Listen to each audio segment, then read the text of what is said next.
జయ హో మాత. అమ్మచే ప్రభావితులు. రచన శ్రీ కొండముది సుబ్బారావు అన్నయ్య గారు. వ్యాసం 116. నాగజముడు తల్లే. యతో యతో నిశ్చరతి మనశ్చంచలమస్థిరం తతస్తతో నియమ్యై తదాత్మన్యేవ వశం నయేత్. ప్రశాంతమనసం హేనం యోగినం సుఖముత్తమం ఉపైతి శాంతరజసం బ్రహ్మభూతమకల్మషం. యుగ్నేవం సదాత్మానం యోగి విగతకల్మషః సుఖేన బ్రహ్మ సంస్పర్శమత్యంతం సుఖమశ్నుతే. గీత 6వ అధ్యాయం 26, 27, 28 శ్లోకాలు.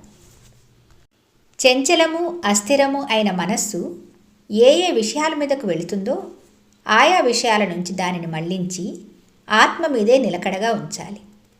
ప్రశాంతమైన మనస్సు కలిగినవాడు కామక్రోధాది ఉద్రేక కారణాలకు అతీతుడు, పాపరహితుడు, బ్రహ్మస్వరూపుడు అయిన యోగపురుషుడికి పరమసుఖం లభిస్తుంది. ఇలాగా మనస్సునెప్పుడూ ఆత్మ మీద లగ్నం చేసి పాపరహితుడైన యోగి అతి సులభంగా సర్వోత్కృష్టమైన సుఖం పొందుతాడు.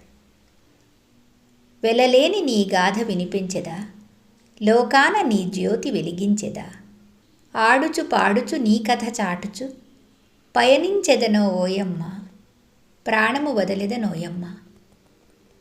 ఎంత మంచి దానవోయమ్మ, నీదెంత మంచి విధానమోయమ్మ. పతిత మానవ వ్యధాకలిత హృదయ అంతరాళములు మలినమంతయు వెలికిలాగి కడిగివేసే జాహ్నవి నీవే. అమ్మా నీవేనమ్మా. సంతోషంబులో సంతాపంబులో సంగీతంబులో నాదు గీతంబులో నాదు శ్వాసంబులో నాదు ధ్యానంబులో పాడనా నా హృదయ వీణపై నీ యశోగానలహరి సామగానంబులో. నీ కంకణ నిక్వణంబు తెలుపు నాకు సందేశం, మంజీరపు సింజితంబు తీర్చు నాదు సందేహం. నీ అనుభవ సందేశము నూత్న భావములతో. ప్రచండ ఝంఝానిలమున సైకత రేణువుల భంగి నింగినంటు తరంగాల పొంగు పయోరాశి భంగి నీ జీవిత సంక్షోభం రాగతాళ భావములతో. కుంభగత ప్రదీప కళిక చందంబగు నీ హృదయము రాగద్వేషాసూయల పారద్రోలు అనసూయవు. అరుణారుణ ఓజోమయ కరుణారస యశోగాథ. నీ యశో చంద్రికల చాటుమాటుననున్న హృదయ విదారక కష్టగాథలను తలపోసి ఈ నీరవ వ్యధాకలిత హృదయంతో ఏకాకినై బ్రతుకు గడిపేనా. భువిలోన బంగారు మొలక రావయ్య బ్రహ్మాండ వంశాబ్ది తిలక. ఎంత దూరమమ్మా ఈ పయనం, దృష్టి సారు దూరమా సృష్టి సాగు దూరమా. శ్రీకరము శుభకరము కళ్యాణకరము నీ దివ్యకరము. నీ చరణాలు నేవిడువను, అరుణారుణాలు సురసౌరభాలు నీ చరణాలు. పరమాత్మవైన నా అమ్మ నీరాజనమ్ము గైకొమ్మ. శ్రీ బుచ్చిరాజు శర్మ రాజుబావగా సుప్రసిద్ధుడు. 1954వ సంవత్సరంలోనే అమ్మ వద్దకు చేరారు. ఆ రోజుల్లో చాలా కొద్దిమంది మాత్రమే అమ్మ వద్దకు వెళ్ళి వస్తూ ఉండేవారు. ఆ అదృష్టవంతుల్లో రాజుబావ ఒకరు. అప్పట్లో అమ్మే తనను చూడడానికి వచ్చేవారికి అన్నం వండి వడ్డించేది. అలా తిన్న భాగ్యశాలులలో రాజుబావ ప్రధానుడు. ఎన్నో పారమార్థిక సాధన రహస్యాలను, ఆధ్యాత్మిక సత్యాలను అరటిపండు వల్చి చేతిలో పెట్టినట్లు వెల్లడిస్తుండేది అమ్మ. ఎన్నో అతీంద్రియ శక్తులు, దివ్య మహిమలు అమ్మ సన్నిధిలో తరచుగా జరుగుతుండేవి. తన జీవిత చరిత్రకు సంబంధించిన ఎన్నో నిగూఢ విషయాలను అమ్మ కథలుగా వివరిస్తుండేది. తన ఆధ్యాత్మిక అనుభవాలను కూడా ఆనాటి భక్తులకు అమ్మ అలతి పదాలతో అభివ్యక్తం చేస్తుండేది. అవి దోసెల ఒగ్గి తాను స్వీకరించి అమ్మ బిడ్డలందరికీ పంచాడు రాజుబావ. మన జీవితాలు తరింపచేశాడు. అట్లా అమ్మ చేతి మీదుగా అన్నం తిని అమ్మ నోటి వెంట అనవరతం రాలిపడే రత్నాలను ఏరుకుని మూట కట్టుకున్న మహాభాగ్యవంతుడు, అదృష్టవంతుడు రాజుబావ. ఆ మూటలో మనకు వాటా ఇచ్చాడు కనుక మనము భాగ్యవంతులమే. జాగ్రత్తగా పరిశీలిస్తే అమ్మ జీవితాన్ని 4 భాగాలుగా విభజింపవచ్చును. మొదటి భాగం అమ్మ జననం నుండి వివాహం వరకు 1923 నుంచి 1936. రెండవ భాగం వివాహం నుండి అంటే 1936 నుండి 1956 వరకు. మూడవ భాగం 1956 నుండి 1985 వరకు. నాలుగో భాగం 1985 నుండి నేటి వరకు. అమ్మ భౌతిక శరీరం వదిలి అనంత శక్తిలో విలీనమై తన బిడ్డలను సాకుతున్న వైనం. మొదటి భాగం అందరికీ తెలిసిందే. మూడవ భాగము, నాలుగో భాగము తెలుసుకోదలుచుకున్న వారికి అవరోధాలేమీ లేవు, తెలుసుకోవాలన్న శ్రద్ధ ఉంటే. ఇకపోతే రెండవ భాగమే అతి నిగూఢంగా ఉండిపోయింది. ఆ రెండవ భాగమే అమ్మ వైవాహిక జీవితానికి సంబంధించినది. ఆ 2 దశాబ్దాల కాలం అమ్మకు మాత్రమే తెలుసును. ఆ కాలమంతా అమ్మ గర్భగుడిలో ఉండిపోయింది. ఆ తలుపులు మూసి ఉన్నాయి. తాళం చెవి అమ్మ వద్ద మాత్రమే ఉన్నది. మనకు తెలియాలంటే ఆ తలుపులు అమ్మే తెరవాలి. ఆ చీకటి కోణాల్లో అమ్మే వెలుగును ప్రసారం చేయాలి. 1954 నుండి కొన్ని దివ్య ముహూర్తాల్లో గర్భగుడి తలుపులు అమ్మ తెరిచేది. కొద్దిమంది పుణ్యాత్ములు అమ్మ దర్శనం చేసుకోగలిగారు. అమ్మ చరిత్రను తెలుసుకోగలిగారు. అమ్మ మహిమలను గమనించగలిగారు. అమ్మ జీవితంలోని ఆకాశ చుంబిత పరమోన్నత దివ్య శిఖరాలను అవలోకించగలిగారు. ఆ పుణ్యజీవుల్లో రాజుబావ ఒకరు. ఏ సాధన చేయకపోయినప్పటికీ అమ్మ ఆధ్యాత్మికమైన పరమానుభవాన్ని పొందింది. క్లిష్టతరమైనటువంటి యోగంలో పరాకాష్ఠ స్థితిని అమ్మ సాధించింది. అనంతమైన జ్ఞానం యొక్క సారాన్ని అమ్మ గ్రహించింది. జీవితంలోని బాధను, దుఃఖాన్ని, సుఖాన్ని, ఆనందాన్ని అనుభవించింది. లౌకిక, అలౌకిక అనుభవ సారాన్ని అమృతం వలె అమ్మ పుక్కిటి బంటిగా పానం చేసింది.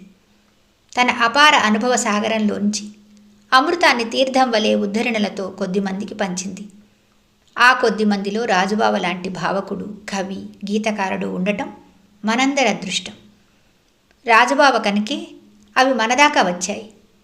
రాజుబావ అమ్మ తన జీవితంలో సాధించిన ఆధ్యాత్మిక విజయాలకు, మానవోద్ధరణకు ఆకర్షితుడయ్యాడు. అమ్మ తన జీవితంలో అనుభవించిన కష్ట పరంపరకు విచలితుడయ్యాడు. అమ్మ చూపిన అతి మానవ సహనానికి విస్మితుడయ్యాడు. అది సహజ సహనం అని నిర్ధారణకు వచ్చాడు. తాను కళ్ళతో చూసిన, చెవులతో విన్న విషయాలతో ఆవేశభరితుడై పాడనా నా హృదయ వీణపై అని ఆలపించాడు. వెలలేని నీ గాథ వినిపించెదా, లోకాన నీ జ్యోతి వెలిగించెదా అని ఎలుగెత్తి చాటాడు. ఆడుచు పాడుచు నీ కథ చాటుచు పయనించెదనోయమ్మ, ప్రాణము వదిలేదనోయమ్మ అంటూ శపథం చేశాడు.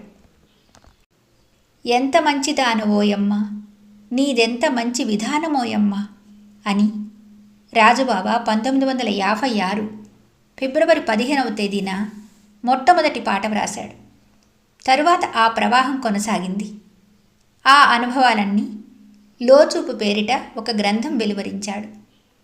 ఆయన అమ్మలోని మానవాతీత కమనీయ తత్వానికి అక్షరాకృతిని కల్పించి స్వరబద్ధం చేసి లోకానికి అందించాడు. లోకం చెవులారా విని, కళ్ళారా అమ్మ వంక తల ఎత్తి చూసింది. మెరుపుల్లా మెరిశాయి, కళ్ళు మిరుమిట్లు గొలిపాయి. తర్వాత హృదయం స్పందించినప్పుడల్లా వ్రాసిన ఒక్కో పాట అమ్మ చరిత్రలోని సంఘటనకో, అమ్మ తత్వానికో, మహిమకో సంబంధించి ఉంది.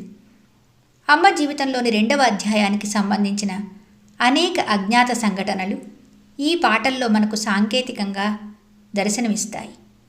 అమ్మ తత్వం, ముఖ్యంగా అమ్మ అనిర్వచనీయమైన సహనం అనేక గీతాల్లో సుస్పష్టంగా మనకు అవగాహనమై మన మనస్సులను కల్లోలపరుస్తుంది. మరి రాజుబావ ఎంత విలువెల్లాడిపోయి ఉంటాడో. అమ్మ ఒడిలో పెరుగుతూ, అమ్మ బడిలో పాఠాలు చదువుకుంటూ రాజుబావ అమ్మతోడిదే లోకంగా భావించాడు. అమ్మతో తాదాత్మ్యాన్ని పొందాడు. కన్నులు మూసినా కన్నులు తెరచినా కనబడుచుండుందెవరమ్మా అంటాడు. గాఢాంధకారంబు బాపావులే, వెలుగు చూపావులే అని తన స్థితిని చెప్పుకున్నాడు. అమ్మ అతనికి జ్ఞానాన్ని ప్రసాదించింది. ఆ జ్ఞాననేత్రంతో అమ్మ అనుభవాలను గ్రహించడమే కాకుండా ఆ అనుభవాలను తనవిగా కూడా చేసుకున్నాడు.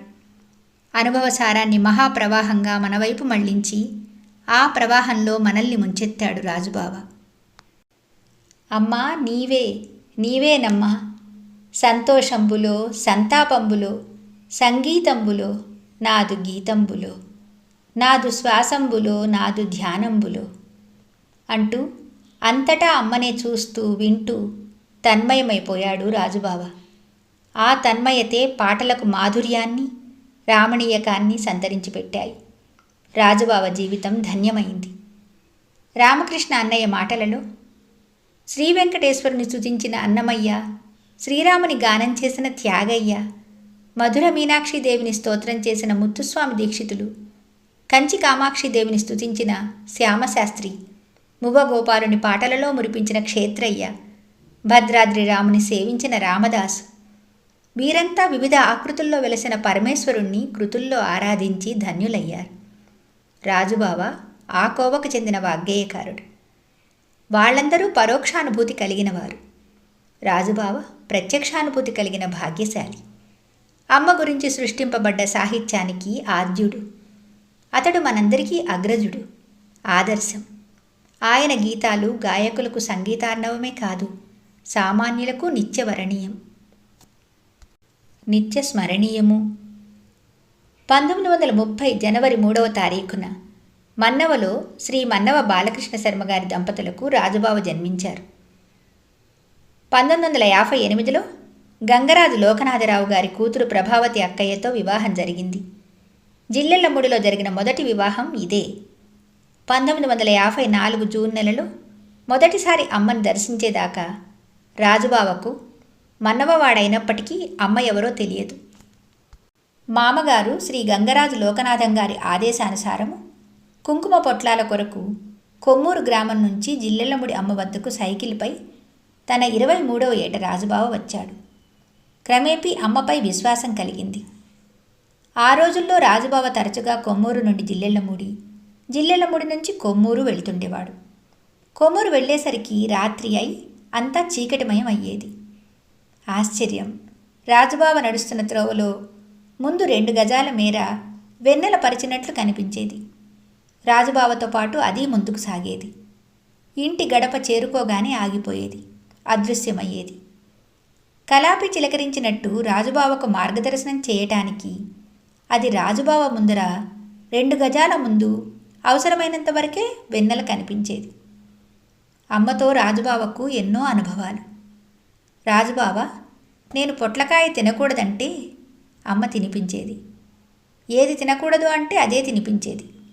కొన్ని పదార్థాలు తింటే తనకు వాంతులు వస్తాయంటే అమ్మ అట్లాగా రాని, నా చేతులతో ఎత్తిపోస్తాను అని అవే పెట్టేది. ఏమీ అయ్యేది కాదు. ఆ రోజుల్లో నాన్నగారికి జిల్లెళ్లముడిలో పొగాకు బేరనుండేది. అందులో పొగాకు క్యూర్ చేసేవారు. ఆ రోజుల్లో అమ్మ ఇంటి పని, వంట పని, గొడ్ల సావడి పని, అతిథి సత్కారాలు, చెరువు నుండి నీళ్లు తెచ్చుకోవటం అన్నీ తనే చేసేది. ఒకరోజు రాజుబావ వచ్చేటప్పటికి అమ్మ ఇంట్లో లేదు. బయటికి వెళ్ళిందేమో అనుకున్నాడు. తాను పొగాకు కంపెనీలో పనిచేస్తుండడం వల్ల నాన్నగారి పొగాకు ఎంతవరకు క్యూరింగ్ అయ్యిందో చూద్దామని బేరం తలుపు తెరిచి చూస్తే 140 డిగ్రీల టెంపరేచర్లో అమ్మ అందులో కమిలిపోయి సొమ్మసిల్లి పడిపోయి ఉన్నది.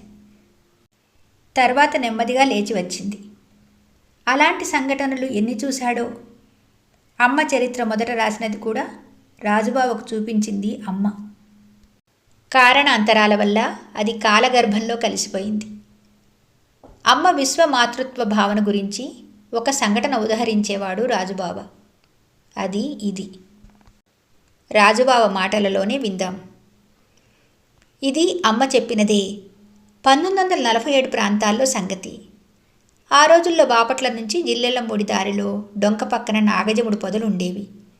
ఏ కారణమో తెలియదు, అమ్మ నాగజముడు పొదలలో పడ్డది. ఆ విషయం విన్న నేనన్నాను, అమ్మ నాగజముడు ముళ్ళు చాలా పొడుగ్గా కూడా ఉంటాయి, చాలా గుచ్చుకొని ఉంటాయి, ఎంత బాధపడ్డావో అని. అప్పుడు అమ్మ అన్నది, నాన్న నిజమే, ఆ ముళ్ళు గట్టిగా ఉంటాయి, ఈ శరీరం సున్నితం, కనుక గుచ్చుకుంటాయి, అందులో సందేహం లేదు. అయితే నాకు నొప్పి తగిలింది అన్న ఒక్క విషయం మీదనే నువ్వు ఆలోచిస్తున్నావు. కానీ ఆ ముళ్ళ మధ్య పసుపచ్చగా ఉండే పువ్వు, ఆ పువ్వు పక్కనే కాయ, దాని మీద నేను పడ్డాను. ఆ ముళ్ళ మీదే కాదు, ఆ కాయ మీద కూడా పడ్డాను. మరి ఆ నాగజముడు ఎంత బాధపడిందో.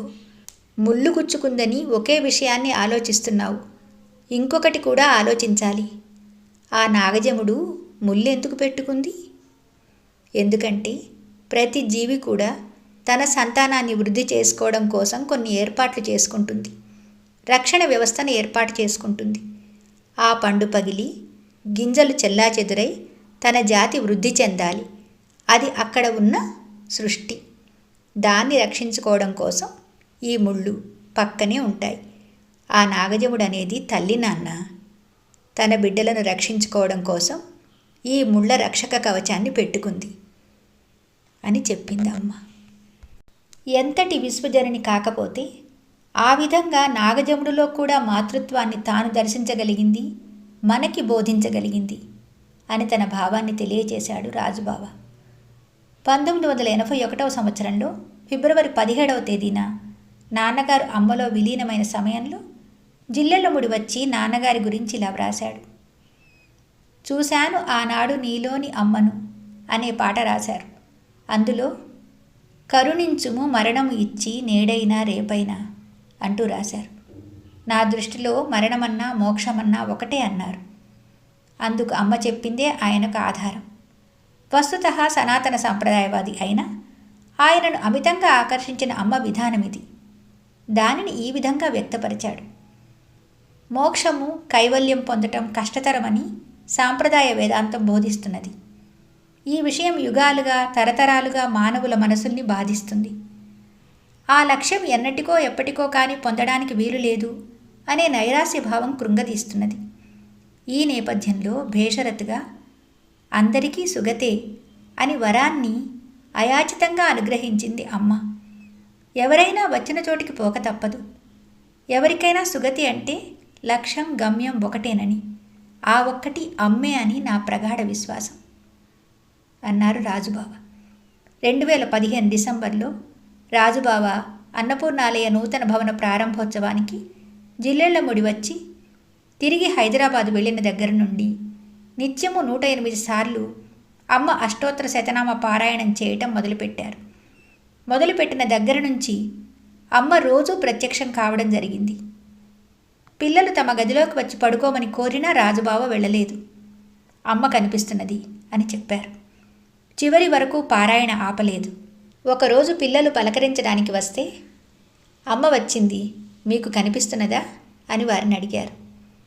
వారు గంధం వాసన వస్తున్నది అని చెప్పారు. అలా అమ్మ వచ్చినప్పుడు ఆ గంధం వాసన రావటం, అమ్మ వెళ్ళిపోగానే ఆ వాసన ఆగిపోవటం పిల్లలు కూడా గమనించారు. అలా రాజుబావ నిరంతరము అమ్మ సన్నిధిని అనుభవిస్తూనే ఉన్నారు. 1958లో రాజుబావ ఎలా ఉన్నాడో చివరి వరకు ఆ చిరునవ్వు, ఆ నిరాడంబరత, ఆ నిత్యతృప్తి, ఆ నిర్వికారత, ఆ అచంచల విశ్వాసం, ఆ కష్ట సహిష్ణుత, ఆ ప్రేమ అలాగే నిలిచి ఉన్నాయి. అరుదుగా కనిపించే వ్యక్తిత్వం గల రాజుబావతో కలిసి ఉండడం మన అదృష్టం. భాగ్యనగరంలో 2016 జూలై 31వ తేదీన రాజుబావగా వచ్చిన అమ్మ వేణువు గాలిలో కలిసి గగనానికి వెళ్ళి తిరిగి అమ్మ అధరాలపై వేణువయింది. జయ హో మాత శ్రీ అనసూయ, రాజరాజేశ్వరి, శ్రీ పరాత్పరి.